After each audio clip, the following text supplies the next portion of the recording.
Prop de 120 parades van instal·lar-se a la zona esportiva de Fontcoberta davant el pavelló municipal per participar a la Fira de les Dues i Quatre Rodes. Després de més d'un any sense celebrar-se cap esdeveniment semblant, l'organització de la Fira ha decidit tirar endavant la cita.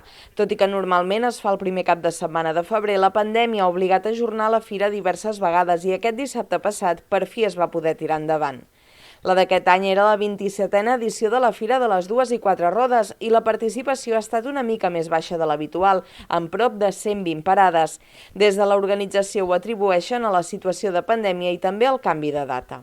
Van arribant més gent que s'ho saben, però esclar, també tenim el hàndicap que molta gent s'ha tingut que fer sobre la marxa i no s'ha pogut, potser molta gent no se n'ha enterat. Crec que sempre pot haver-hi algú per compromisos d'altres coses, no ha pogut venir, o perquè les dates no són reals, com sempre és la primera setmana de febrer, que el fem, el primer dissabte de febrer.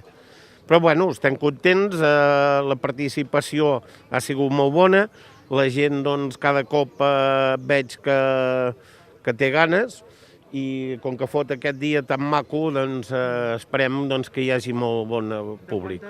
Com sempre, els que hi van acostar-se a fer-hi un cop d'ull van poder trobar un ampli ventall de recanvis per motos, cotxes, bicicletes, tractors i carros, des de pneumàtics a marcadors, passant per insígnies, llums o protectors per volants, entre d'altres. Els diferents expositors també s'hi venien tot tipus d'eines, així com llibres i revistes de vehicles nacionals i estrangers, tot antic i vell. La Fira de les Dues i Quatre Rodes es va fer dissabte passat, de les 8 del matí a les 6 de la tarda.